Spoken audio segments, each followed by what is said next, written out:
Assalamualaikum warahmatullahi wabarakatuh. Yang saya hormati pengasuh Pondok Pesantren Zainul Hasan Ginggung, yakni Al-Mukarram Kiai Haji Muhammad Hasan Mutawakil Allah SHMM. Yang saya hormati Rektor Universitas Islam Zainul Hasan Ginggung, Dr. Abdul Aziz Wahab MAG. Yang saya hormati dosen pengampu mata kuliah Akhlak Tasawuf, beliau Ustadz Sobirin SPD IMPD. Di sini saya akan perkenalkan, nama saya Saiful Haris dari Prodi Manajemen Keuangan Syariah kelas 5B. Di sini saya akan menjelaskan mengenai tasawuf dan sosialisme Islam, formulasi historis mewujudkan peradaban yang harmonis. Berabad-abad silam, peradaban Islam pernah mengalami kemajuan pesat dalam berbagai bidang kehidupan. Akan tetapi di masa kini kerap dijumpai kejadian-kejadian mengenai kekerasan beragama di bawah orang-orang yang mengaku sebagai pemeluk Islam. Tidak jarang media-media barat menggambarkan Islam sebagai sumber dari kekerasan terhadap manusia. Poin yang pertama yaitu tasawuf, landasan keseimbangan spiritual dan sosial. Pada masa Rasulullah SAW dan zaman Khulafaur Rasyidin belum dikenal istilah sufi, tetapi praktek sufi sudah dilakukan. Nabi SAW sering melakukan tahanus di Gua Hira guna merenung dan mendekatkan diri kepada Tuhan. Para sahabat Nabi pun melakukan praktek hidup sufi, yakni mengeluarkan harta, hidup sederhana guna membersihkan rohani dalam rangka mendekatkan diri kepada Tuhan. Tasawuf dalam lingkungan pemikir barat dikenal dengan nama sufisme. Kata tasawuf tidak dikenal dalam Al-Quran, melainkan baru dikenal pada abad ketiga Hijriah. Dalam bahasa Arab, sufisme disebut sebagai tasawuf. Ada beban-beban pemikiran tasawuf, seperti pada kasusnya Husain Al-Hallaj dan Syekh Siti Jenar. Akan tetapi selanjutnya para cendekiawan muslim masa kini telah banyak melakukan pembaruan dalam masalah tasawuf.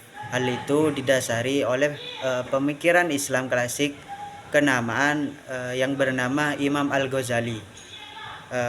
Ahmad Hazami Musawi berpendapat bahwa Imam Al-Ghazali adalah pemikir yang menawarkan sintesis terbaik antara syariah dan hukum dengan mengorbankan ilmu filsafat kecuali mengenai logika.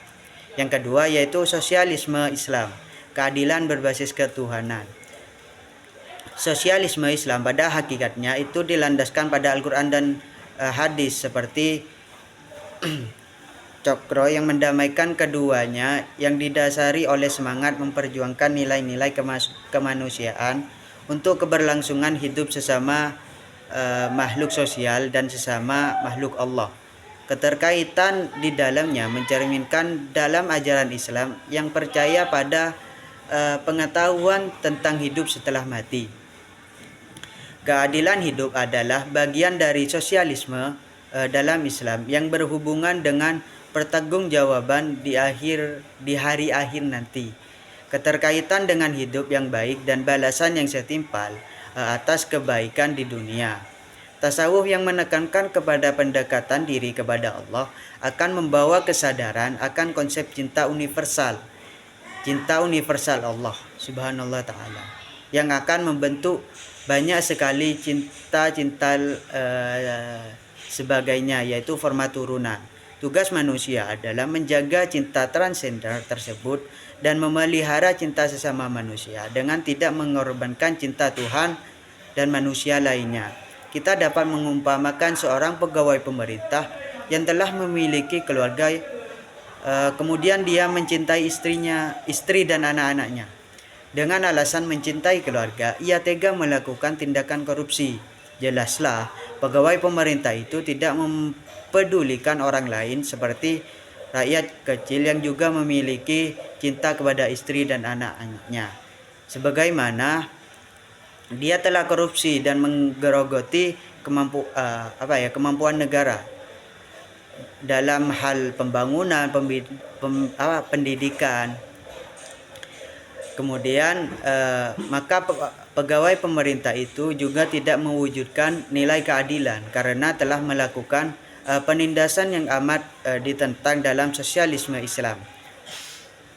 Dengan mengutip dari Hussein Haikal, Munir meyakini bahwa dalam konteks Al-Quran, karakteristik dari konsep sosialisme adalah konsep yang didasarkan bukan atas peran, modal, dan perjuangan kelas seperti yang terdapat dalam sosialisme barat, melainkan sosialisme yang didasarkan atas dasar karakter dan moral yang tinggi yang akan menjamin adanya persamaan kelas, adanya kerjasama dan saling membantu atas dasar kebaikan dan kebaktian, bukan kejahatan dan saling bermusuhan. Orang dapat menilai bahwa ini bukanlah sosialisme dengan dominasi satu kelas atau kelas lain atau kekuasaan satu golongan atas golongan lain.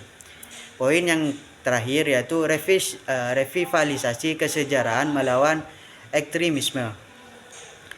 Kini semua memang telah berlalu. Kolonialisasi Barat telah banyak memundurkan kemajuan peradaban Islam dan sejauh mungkin tidak memberikan celah untuk kebangkitan Islam. Sikap yang salah dan harus dihindari oleh Islam saat ini ialah ekstremisme keagamaan. Alasannya, hampir tidak ada efisiensi dalam kekerasan jika tujuannya adalah mengembalikan kebangkitan Islam. Refleksi yang tercermin dalam bagian sebelumnya di atas adalah keterbukaan Islam terhadap peradaban manapun yang dapat membangkitkan kemajuan, tidak peduli dari mana asalnya, entah itu dari Yunani, Mesir, Persia, dan yang lainnya. Masih miris kiranya kaum muslimin saat ini jika mendengar apa yang dilakukan oleh gerakan Boko Haram, yang berarti pendidikan Barat itu haram. Mereka menyeru bahwa gerakannya adalah usaha memerangi Amerika dan pengaruhnya, serta tujuan akhirnya adalah memuliakan Islam.